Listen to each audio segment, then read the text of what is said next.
Saludos programas and welcome to the Collision Collective. I'm Adolfo the Nerdy Puerto Rican. And I'm Mikey. I'm back. If I remember correctly, Adolfo, I believe this is our first time reviewing Collision together. Oh my, that's right. That's right, because when Collision first came out, Alice and I were doing yep. This is I've wanted to good. review This this is with good you so times. long, and now the time has come. Good time. And now the time is here. The time is right. So yes, we are here to talk about AEW Collision, which happened this past Saturday, October the 7th, I believe it is. Yep, October the 7th. And woo, what a slobber knocker. First thing up right off the bat that I do want to bring up is the fact that the beginning segment, the intro segment, they have already updated it and have Adam Copeland in there and have taken any visions of CM Punk out. It's very. I just find it very interesting that they moved with the quickness on that.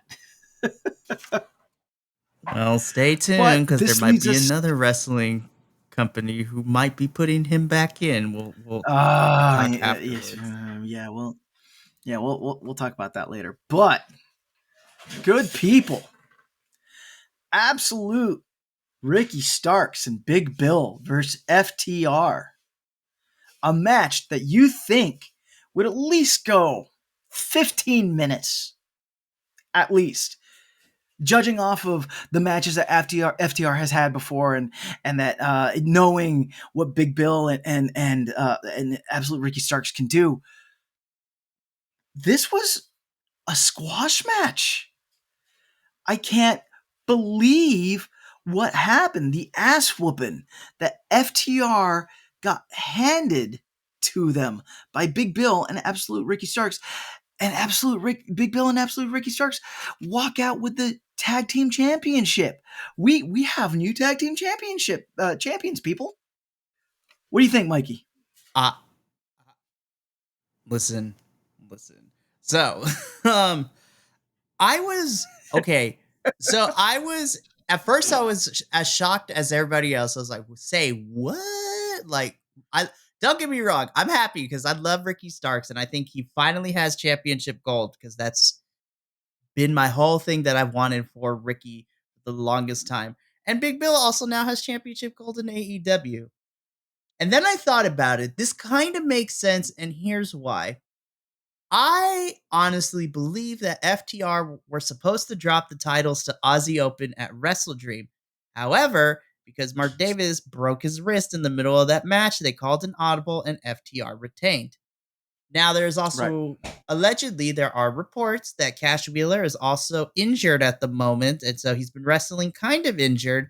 And so this was a way to get the titles off them so he can go and do what he needs to and heal up and heal his injury and also deal with the court case that he's kind of dealing with for that gun charge back in the summer.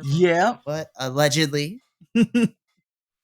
So I think FTR is going to be taking some time off TV. Allegedly. So taking some time off of television. Yes. Yeah. But good on Ricky and Big Bill. I don't think they'll have these titles long, but I'm happy that Ricky finally has some gold in AEW. Yeah, I can't believe, not that I can't believe. I was surprised to see the ass whooping that FTR got handed to him. But going back and thinking about all their other matches and their championship defenses and whatnot, it makes sense that they would lose in such a violent fashion. I mean, you had Cash got put through the announcer's table and he was done for. And then Dax got chokeslammed 3 times. Was it? Yeah, it was 3 times. And then Big Bill picked him up, and I think Ricky did a Hurricane Rod or something like that to Dax, and then did the spear on him. But Wow, man. I'm happy to see a title change on one of the weekly shows.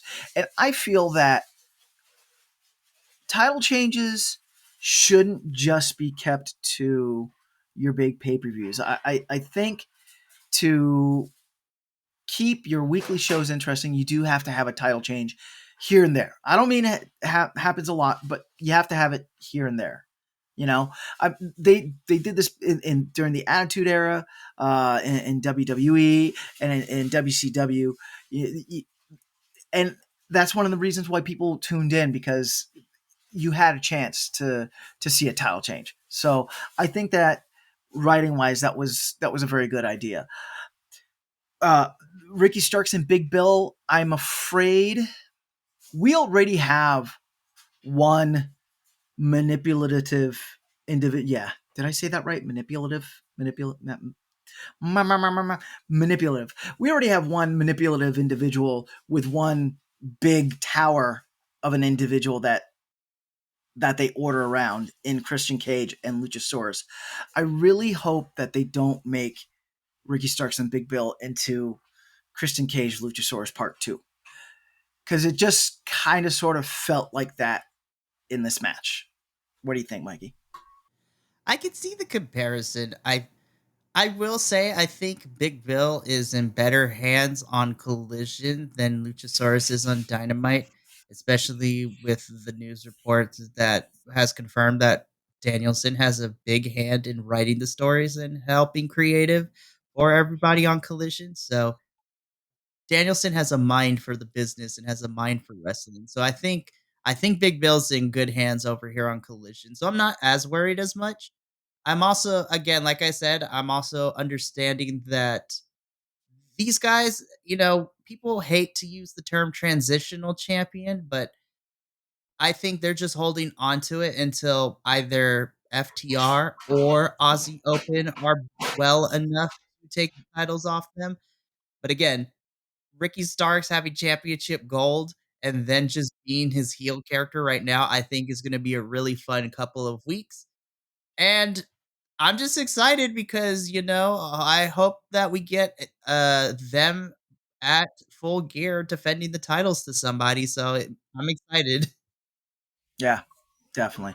But it was a good match. It was a good match, and it definitely was quite a surprise to start Collision off. So then after that, we had a bit of a spot. Which, to recap, Powerhouse Hobbs is now part of the Don Callis family. And my only question is, what kind of Renaissance painting are they going to put Powerhouse Hobbs in? Will he be riding atop a semi-nude Don Callis, looking like a hippogriff? Who knows? I just hope it's not the Last Supper painting, because that was terrible.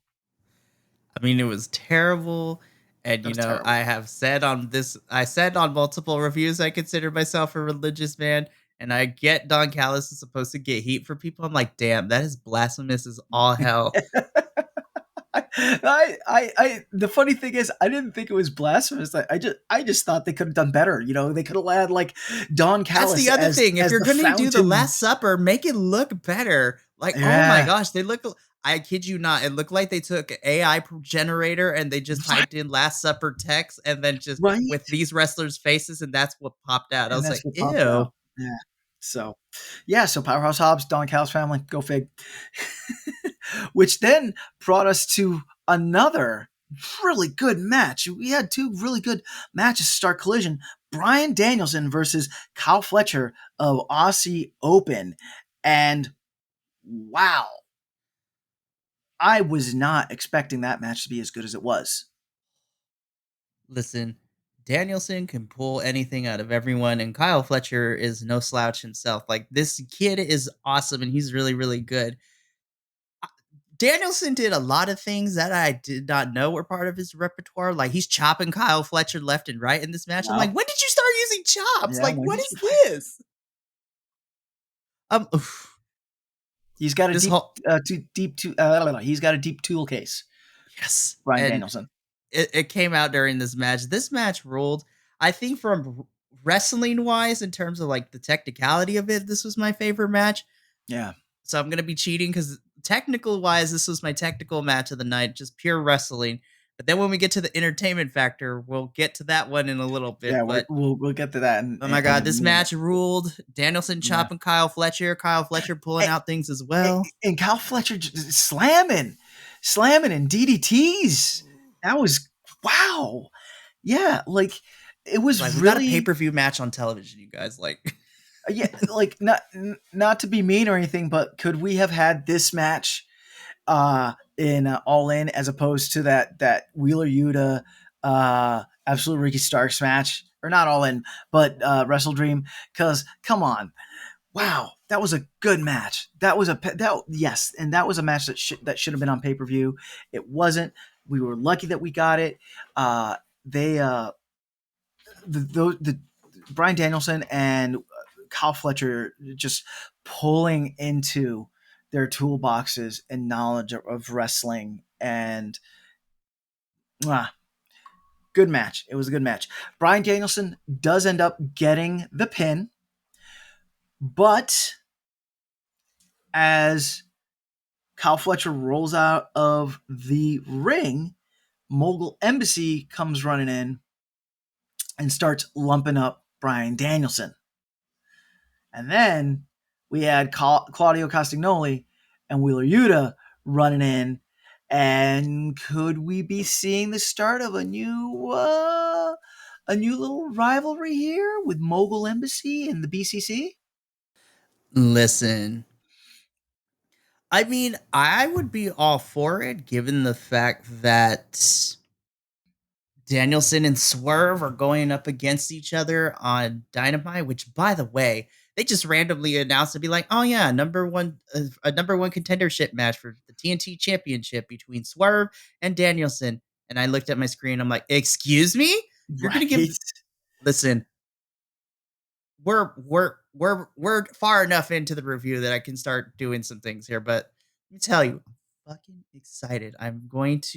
This match is gonna hump, and it's gonna be great. Yeah. And the fact that we're getting it on television, ladies and Yep. gentlemen, is great. Yep. Yep. I if we end up having a BCC Mogul Embassy rivalry, I am actually excited for that.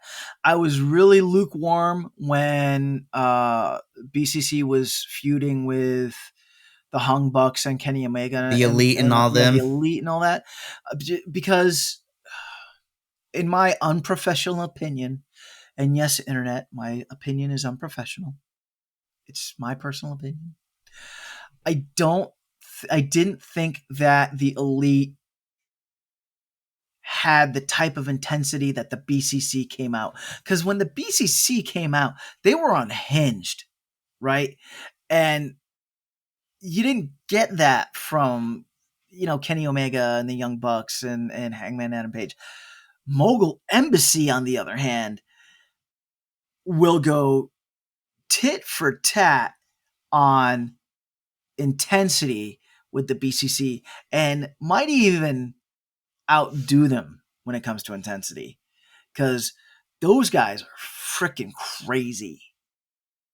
And I think that they can match the BCC intensity in those, like someone they come out and a person breathes and like everyone's bloody all of a sudden type matches, so I'm excited to see it. I'm excited to see it. The only complaint I had of this match is I wish they focused on Brian Danielson and Kyle Fletcher after the loss, right?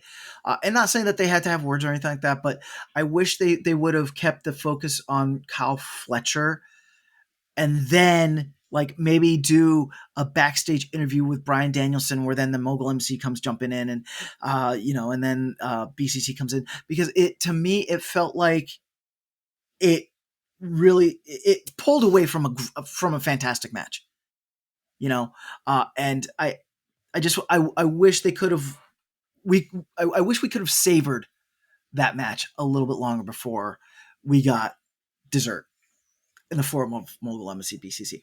But that's just me. So after that, we had a spot with Big Bill and Absolute Ricky Starks with Tony Schiavone and uh, Absolute Ricky Starks. What did he say? Tough guys out? No. Yeah. Tough guys out. Something like that. Ricky was being a menace during this segment, and I Yeah. loved it. Yeah, he was shredding FTR. It was crazy. Oh my goodness. Well, But we go also ahead. Ricky also said that FTR is not getting a rematch. I was like, well, that confirms that. Yeah. That was the crazy thing is it's like you ain't Yeah. getting a rematch. I'm like, I Yeah. don't. Can we do that? But I was I like, was okay, that makes sense now if they're going to be out for a little bit, for Cash to yeah. heal up and everything. But good job, Ricky. I was like, we're going to be defending this title. FTR, you don't get a rematch. We're out. Bye. Yep. Bye. Yeah, tough guys out. Bye. So yeah, that was good. That was good. So then we had a third enter- entertaining match where we had Bullet Club Gold of Juice Robinson and the Guns versus Angelico, Metallic, and Gravity, and that was a fun match. It was a fun match. It wasn't. You didn't have any like high technicality or anything like that. You had some great goofy wrestling. It did what I felt like it had to do and was entertaining. I 100% agreed. Of course, Bullet Club Gold is on a roll right now. And the match it did what it needed to. It was a fun match because then we get to the important part of this whole entire thing. Yep. Where you had Switchblade Jay White calling out MJF. MJF, I'm here with your title. Where are you? Are you at home? Are you at Adam Cole's home? Wow. I hope that I hope they make this Switchblade Jay White MJF feud a thing because Switchblade Jay White, not that he can't out asshole MJF, but it's a different type of asshole that he is, and it's entertaining. It's entertaining to watch. So to have both MJF's asshole and Switchblade Jay White's asshole going at each other, I'm here for that. Sorry, I'm being a little school kid here giggling because my humor is very bad. But okay, let me say this. This is the Jay White that I have grown to love, and I know from New Japan. This is the Switchblade. This is the Jay White, and I'm gonna say it. They need to. I love Jay White and I like MJF, but they really need to be careful. And so far, they've done a pretty good job. MJF is good on the mic, but he has the same 4 or 5 like iterations of the same insults that he gives during his promos.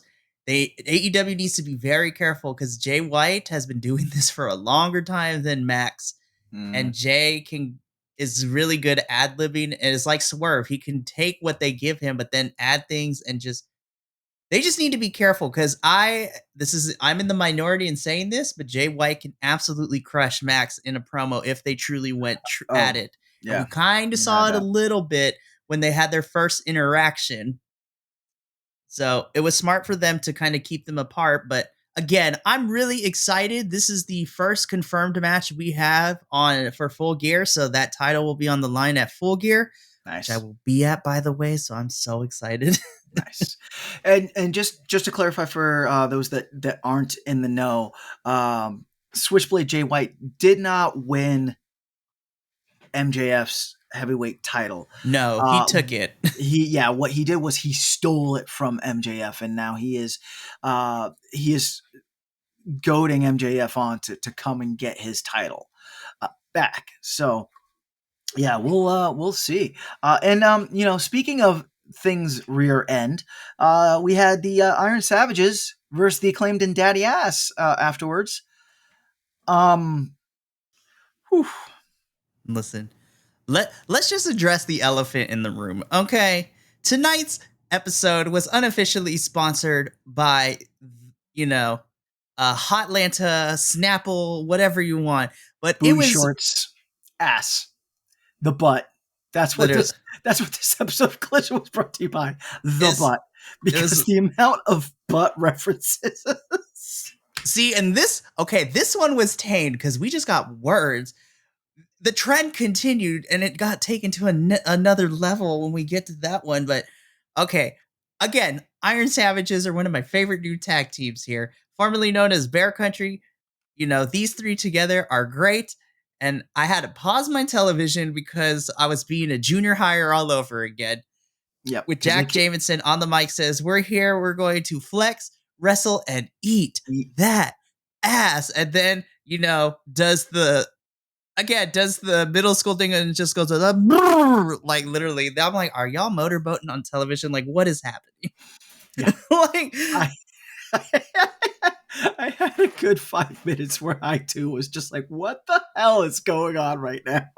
listen, I love my should sh- silliness. should I have the kids go into the other room? Can they stay? What is going on? But it was an entertaining match. We did have goofy wrestling, which was great. But it was an entertaining match. The Acclaimed and Daddy Ass did end up getting the win. Um, you know, I I like I like the Acclaimed and Daddy S. And I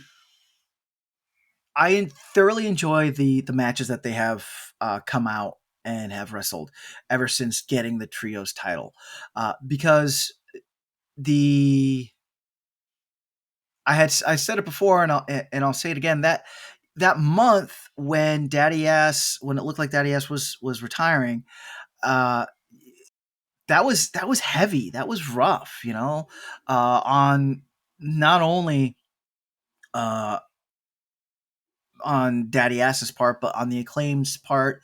There was a lot of emotional spots on social media. There was a lot of emotional posts on social media that really, and as a fan of wrestling, it was really invested. It had a lot of feels. So to have him come out and do these fun matches, I'm down with that. I'm good. I'm good with it for the time being, with the Acclaimed and Daddy S. Until another trio come out to really give them a run for their money, so we could have another good serious arc. I'm happy with these fun lighthearted matches that the Acclaimed and Daddy S are putting out right now. What do you think, Mikey? I agree with you. I think right now, I just appreciate that the titles are being defended. I'm also of the mindset that until another trios comes in and it gets solidified as a legit challenger for the trios titles, we'll see what happens with that. I think that's my biggest issue since the Acclaimed and Daddy Ass have won these titles is because outside of House of Black, there really hasn't been any build towards any trios that could potentially be real challengers for this. The titles are being defended, Yeah, but again, we're just waiting and we're just kind of just watching them defend the titles against teams we know are not going to win them. And while they're fun matches, I just hope that whenever we start to do this, I hope that the trios division right now needs a reintroduction, or you need to get people in there because I mean, I hope that with Danhausen coming back, whenever that is, I hope he joins Hook and Orange Cassidy. And I would yeah, be all yeah. here And then for we got Hook a trio Hausen there. and Orange Cassidy versus the Acclaimed and Daddy Ass in a feud. Again, it would just be ridiculous, be hilarious as hell. But I know that will be good wrestling as well. And something maybe I misheard, but the one heel announcer, McGinnis. Nigel McGuinness, Mm-hmm.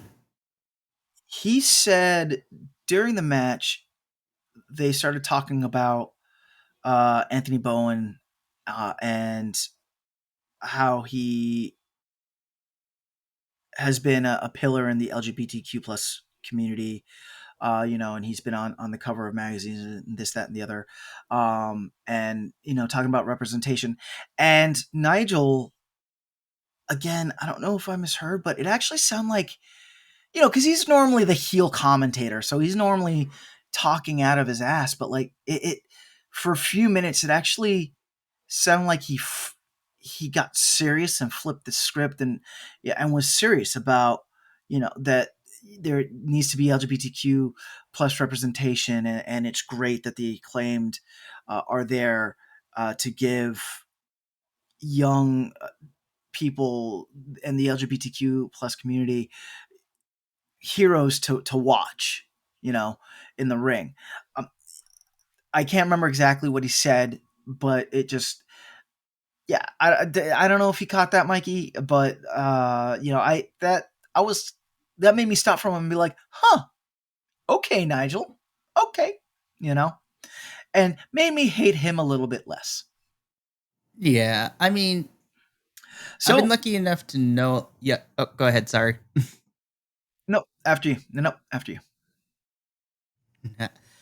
um, Again, I've gotten to know Nigel a little bit better because I've seen him more often, from in ring to commentary. And of course, he's being the heel here in AEW.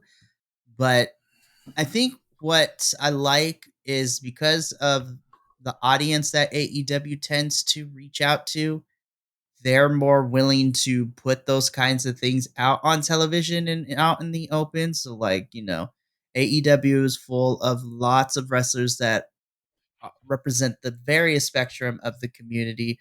From Anthony Bowens, being gay, we have, and we'll talk about her a little bit, Diamante and Kiera Hogan, as our lesbians.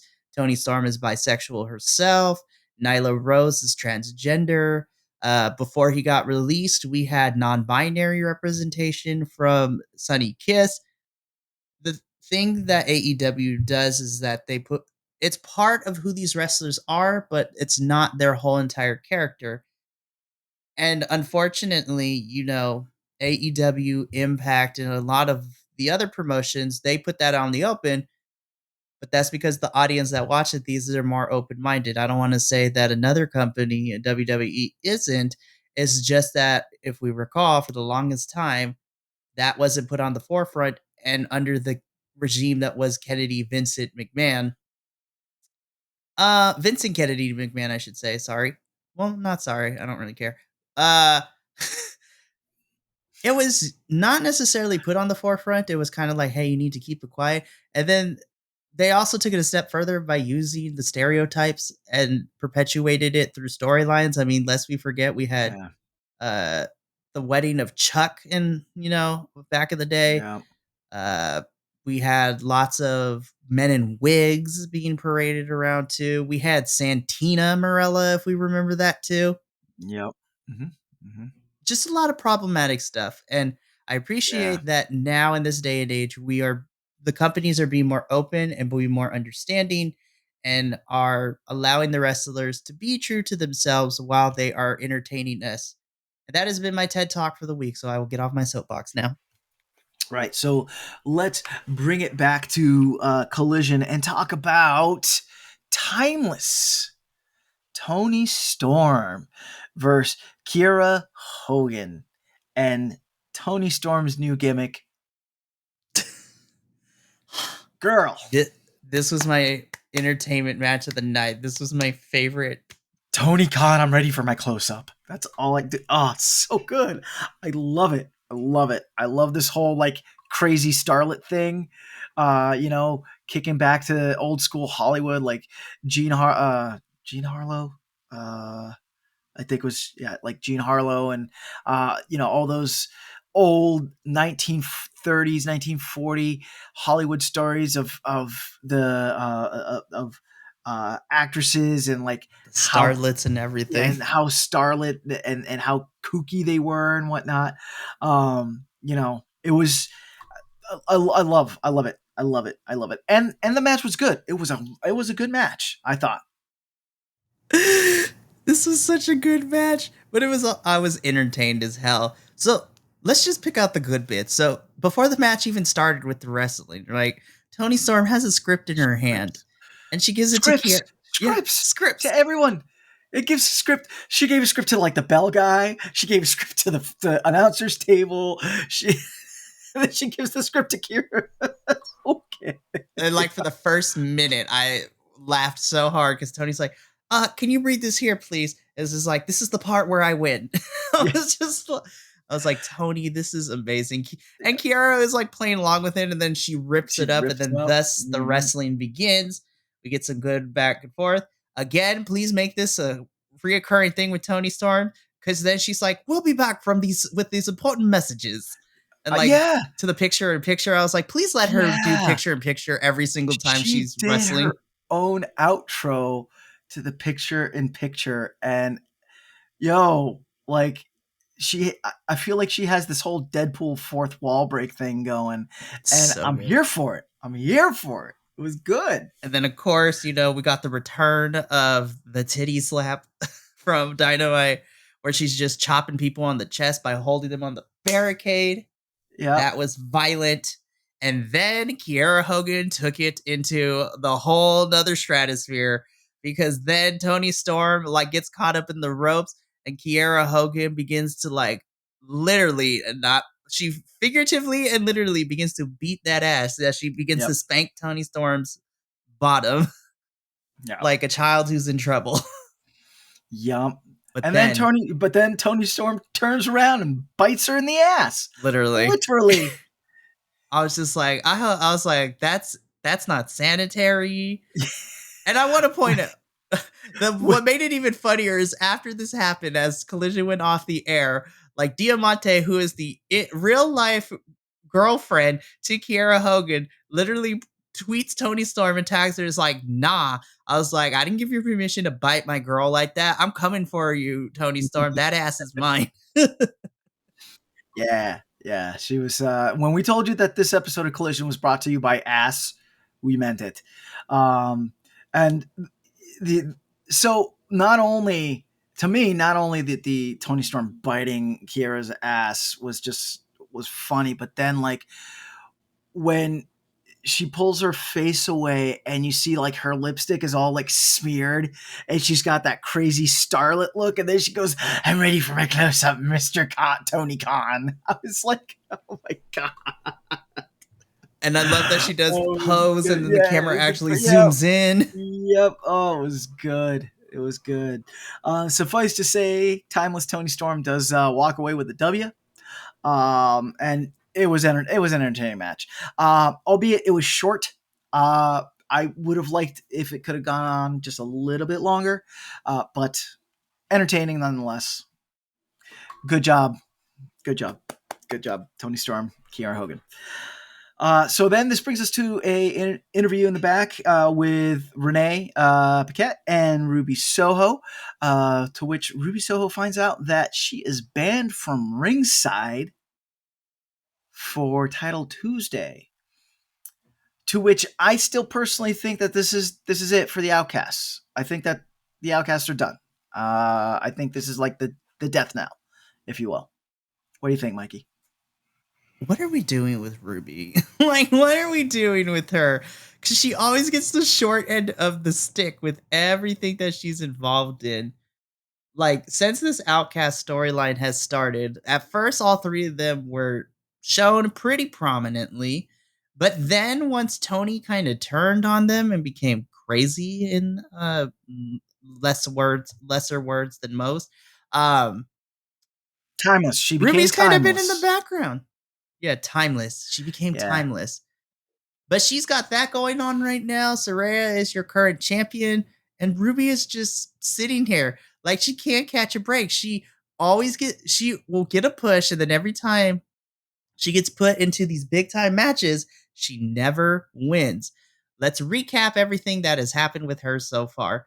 She debuted and she was making her way through the Owen Hart tournament last year, and she lost Yep. to Britt Baker in the finals, which Britt did not need to win. Ruby should have won, but that's neither here or there. Not Tony, Ruby got an opportunity for the AEW Women's Championship, lost there. She got a chance to win the title off of Chris. She lost in that match. And then she had a match Yep. 2 weeks ago on Rampage, or what was it, last week against Hikaru Shida, and she lost that too.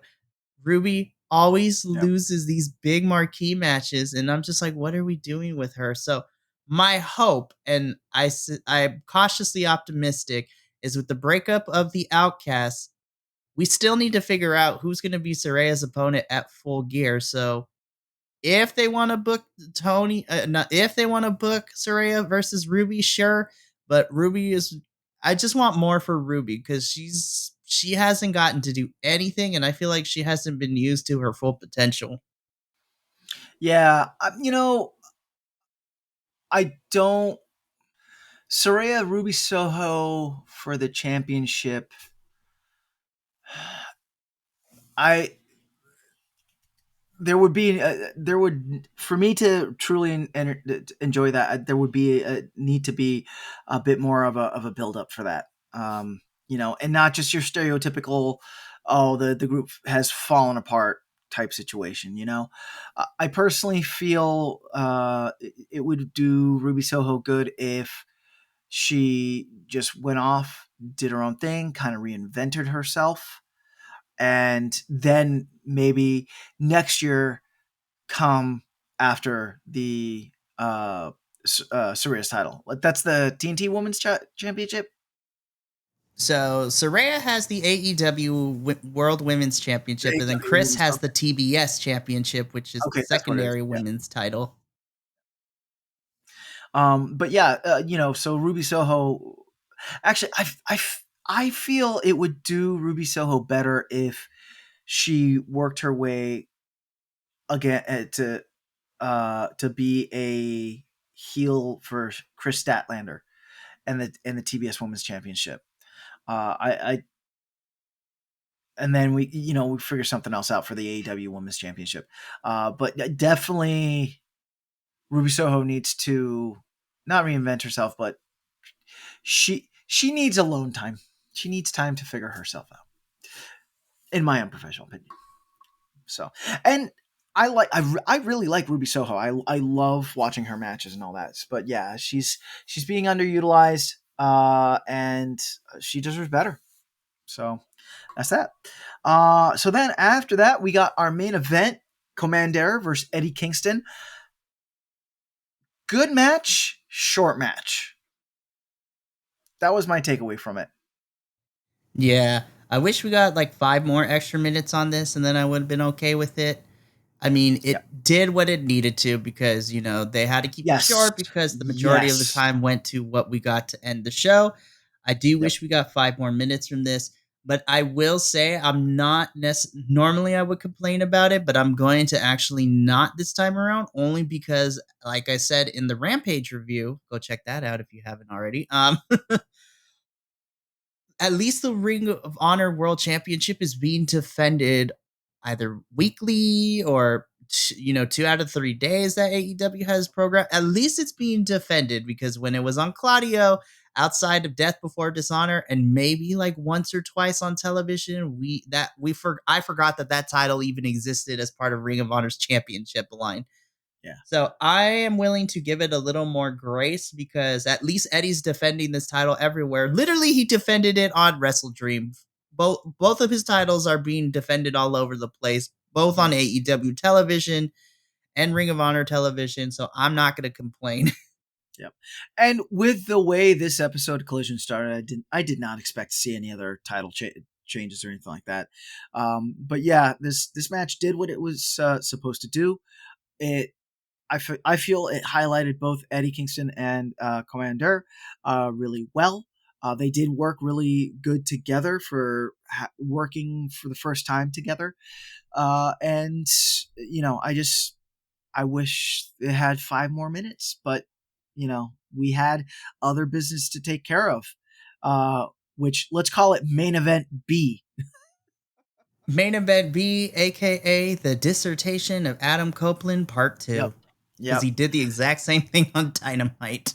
Yep. So we had Adam Copeland come out. the Rated R Superstar, formerly known as Edge, came out and he was asking Christian why, why, Christian? What happened to you? What had you was? And then you stopped calling, and then you stopped answering the phones. And why? What happened? And Christian came up on the jumbotron, and he said, "Adam Copeland, you've been in AEW what, a week, and you think you can order people around? That's not how it works. You gotta work it." And then made the statement, "If you even make it to Tuesday," to which my feed cut out at that point. So, Mikey, what what happened? Well, what had happened was, so as soon as Christian Cage said that, then Adam Copeland finds himself with Luchasaurus and Nick Wayne kind of out in the ring area, and it's looking to be a 2-on-1. But then Darby's music hits and he comes into the ring, and then, it evens the odds for 2-on-2. Then the typical AEW thing that they do is a brawl breaks out to end the show. So everybody's fighting, everybody's doing things. Eventually, Christian Cage weasels his way out to make it a 3-on-2. And the most important thing that happened here is that so Adam Copeland got laid out on the floor by Luchasaurus. So he's on the floor. Nick Wayne, Luchasaurus, and Christian Cage all set up like Darby on top of a chair, and Nick Wayne delivers a concerto to Darby's arm as your heels stand tall as Collision goes off the air. So that is what you missed on Glee. So I didn't miss much. Yeah. So that's that, and that ended Collision. Do we think?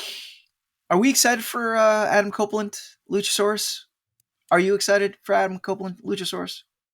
I'm excited to see the style that they do because, I mean, I feel what gives Adam the Copeland the advantage in the sense that because he's used to working with a whole bunch of different wrestlers anyway. So I'm excited for this match. Do I think Luchasaurus is going to win? Absolutely not. But Right. well, who knows? Maybe they might pull like a detour and like debut Copeland loses, and then he gets his. I'm still thinking that we're getting some sort of 3-on-3 match down the line, you know. Yeah. So Yep. I can see But Adam winning against Luchasaurus next week, but I can also see some shenanigans happen where Luchasaurus wins, and then we just build the story up. I'm excited for this match only in the sense because it's new. This is the first time that Adam Copeland is going to be wrestling outside of WWE, so he gets to have these matches with other wrestlers. And you know what? I'm just excited because it seems that this is going to be Adam's final run, however long this is going to be. So I'm just here to enjoy the ride. Also, I will yeah, never stop saying the fact that I love Luchasaurus' wrestling at night, and then by day, he is a history professor. This man has a doctorate's degree. It's crazy. that's fantastic. Yeah, I am interested to see, of course, where this takes Adam Copeland, aka Edge. Will it culminate in a three way where you have Sting, Adam Copeland, and Darby Allin versus Christian Cage, Luchasaurus, and Nick Wayne? Yeah. Uh, do I see this as like Adam Copeland working through all the underbosses before getting to the big boss of Christian Cage? Yeah. Uh, I, I can see in my mind's eye Tony Khan doing a thing where he sets a match, Christian Cage versus Adam Copeland, and everyone has to is barred from ringside. I mean, because he's already done that with with Sting, and then Darby Allin, Christian Cage. So that's not out of the realm of possibility. What I'm actually really excited to see is if we continue the dissolution of Luchasaurus and Christian Cage, because we I started that up mean, like 2 weeks ago, and then we had a little bit more in Wrestle Dream. So I'm interested to see if that story pans out a bit more. I agree. Yeah. And that was it. That was your AEW Collision for this week. The empanada scale, the Biconics empanada scale. I am gonna give this out of 5 empanadas. I'm gonna give this. I'm gonna give this collision 4 empanadas de tiburon, which for those that don't know Spanish is empanadas with shark meat inside. Um, uh, it's a good empanada, and it catches you off guard, not in like a bad way, but just like how refreshing the shark meat is when you bite into it. Shark meat, it's white, very flaky, with a hint of limon in there. Mm, yes, sir. Yes, sir. Give me a plate of those. Sit me out by the water with a pina colada, and I'm good. So that's my four four empanadas de tiburon for me. What do you say, Mikey? So, I'm gonna give this 3.8 out of 5 empanadas. Close around your scale. I will definitely say that Collision was, in my opinion, definitely better than Dynamite this week. And then, of course, it's not fair to compare Dynamite or Collision to Rampage because Rampage is its own entity. But I think a lot of the stuff here Yep. on Mhm. Collision made sense narratively. There was a lot of fun matches. Yes. Obviously, Danielson and Kyle Fletcher is my technical match of the night, but I was the most entertained with Timeless Tony Storm and Kiera Hogan's match. It's just a breath of fresh air. Now, of course, there's the stigma that Collision was allegedly built around Punk, and you can still kind of see that. But I think Collision has done a good job of still being a good show, despite the person that the show was built Mhm. around no longer being there. I will say Yeah, though, I yeah, so it's not as prevalent as it was when it first happened, but I give it 3.8. This was definitely the better of the Dynamite shows this week. I mean, the AEW shows this week. There was a lot of good stuff.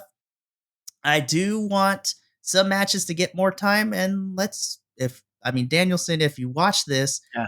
let's put on 2 women's matches, maybe. Like, Hey, yeah, I Brian. just want more Two than one women's women's matches match be and cool. one segment each week. Be nice. Yeah, that'd be nice. That'd be nice. So that's it. That is your AEW Collision Collective uh, uh, review talkie talk thing. I'm Adolfo, the nerdy Puerto Rican. And I am Mikey, the head honcho of the Biconics. Yep. And until next week, hablamos luego.